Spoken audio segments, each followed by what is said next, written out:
So ayun, good morning sa inyo mga kakyo. Welcome dito sa ating YouTube channel. So segue ko lang yung vlog na ito mga kakyo para ito sa mga kagaya ko rin na traders dito sa Expert Option. Kasi dati mga kakyo, hindi ka po pwedeng mag-deposit through GCash. Pero ngayon po meron na po silang GCash. So mas madali na lang para sa atin mag-deposit. So yung iba ko kasi namumroblema kasi nga hindi sila makapag-deposit doon. Kasi nga yung ginagamit doon para makapag-deposit ka minsan Mastercard, minsan yung Bitcoin, yung mga coin.ph yata yung ginagamit doon dati. Wala pa kasing GCash. So good news dahil meron na ngayong GCash at napakadali na lang mag-deposit through GCash. So wala ka nang ibang gagawin. So mabilis lang, wala nang ibang proseso. Ipapakita ko na lang siguro sa inyo kung paano mag-deposit. Actually, hindi po ako magde-deposit ngayon. So ipapakita ko lang sa inyo kung paano yung way at ipapakita ko sa inyo yung mga confirmation, kung ano yung magte-text sa'yo.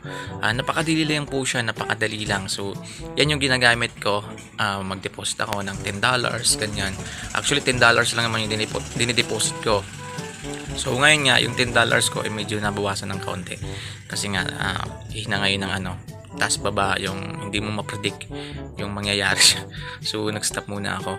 So ngayon gusto i-share ko muna sa inyo. So tara.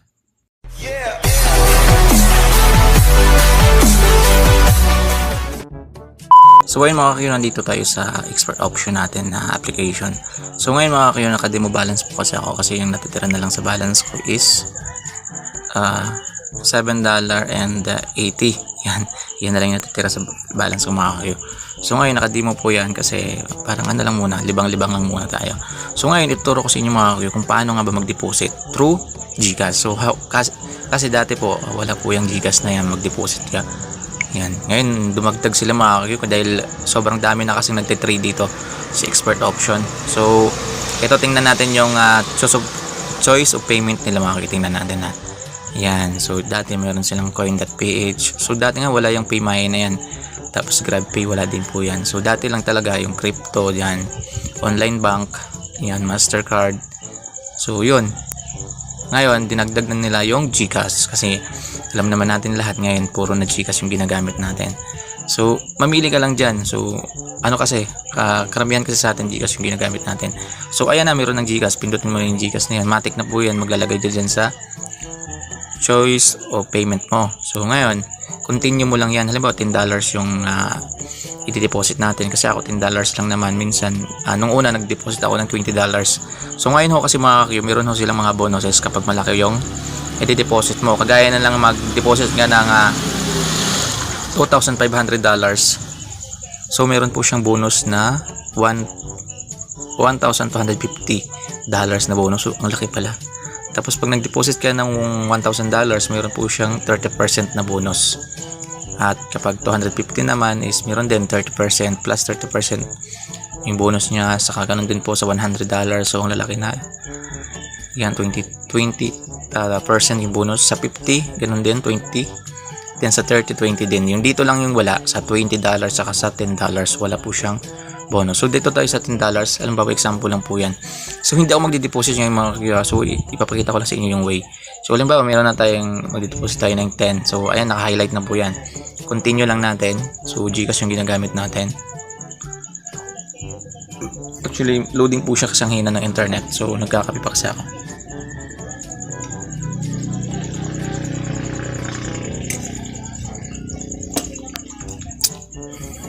So medyo hintayin nyo lang mga kakyo, kunting pasensya lang kapag mahina yung internet sa lugar ninyo. So ayan, actually kanina ako kasi nailagay ko na yung GCash number ko. Pero pag una mo pa lang, halimbawa kakadeposit mo pa lang, wala pa yung number na yan. So ikaw na maglalagay, yan yung GCash number mo. Kung ano yung GCash number mo, yan yung ilalagay mo dyan. So nabubulol tayo. Halimbawa ako 039 944. So yan yung GCash ko. Ayan, next nyo lang mga kakyo. So ang bilis lang dito mag-deposit. So ayan, sa number na yun mga kakyo, may magte-text doon na code. Ayan, 6 digit po yan. Ayan, nag-text na po. Ayan.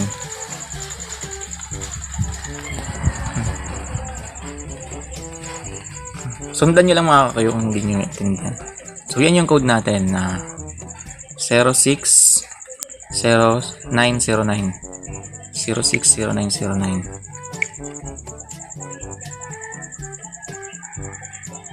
060909 0909. So, yan yung code natin.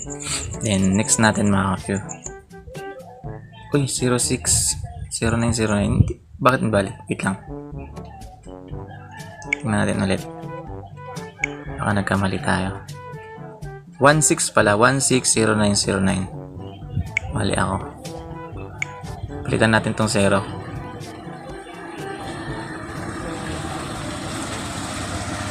Ano na natin? 160909. So, yan. So, ayun naman mga ka-Q. Dito naman, dito mo ilalagay yung GCash pin mo, yung 4-digit na pin mo para yun yung ginagamit mo, di ba, mag-open ka ng GCash mo. So, dito mo ilalagay. So, hindi ko na siguro ilalagay ko mga ka-Q. So, ganyan lang mga ka-Q yung gagawin natin. Halimbawa, yung ano ko is paano ba to? Insert natin. Halimbawa, yan yung pin natin. Halimbawa. Then, in-next lang natin mga ka-Q. So, yun na. Okay na yun. Pag ganon, magte-text na sa'yo. Magte-text na sa'yo mga ka-Q ng ganito yung text. Ganito yung text nun mga ka-Q. So, ayun o.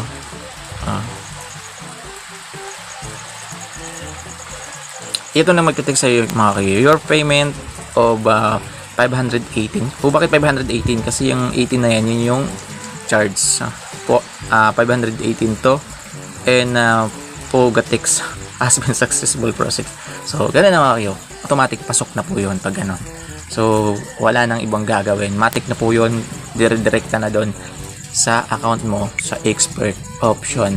Dito muna yan makikita. Yan, makikibalik lang natin. Dito muna yan makikita sa account ko. Yan, dito sa taas. Yan na lang yung natira sa akin, 7.87. So, ayun, sana nakatulong tong video na to mga ka-Q sa inyo. At sa mga hindi man natin subscriber dito na nagkakaroon ng problema kasi hindi daw sila makapag-deposit. Kasi ang hirap mag-deposit, lalo na pag walang coin.ph, walang Mastercard, yun. Walang ibang, kasi ang hirap dati nung nila, yung choose of payment nila.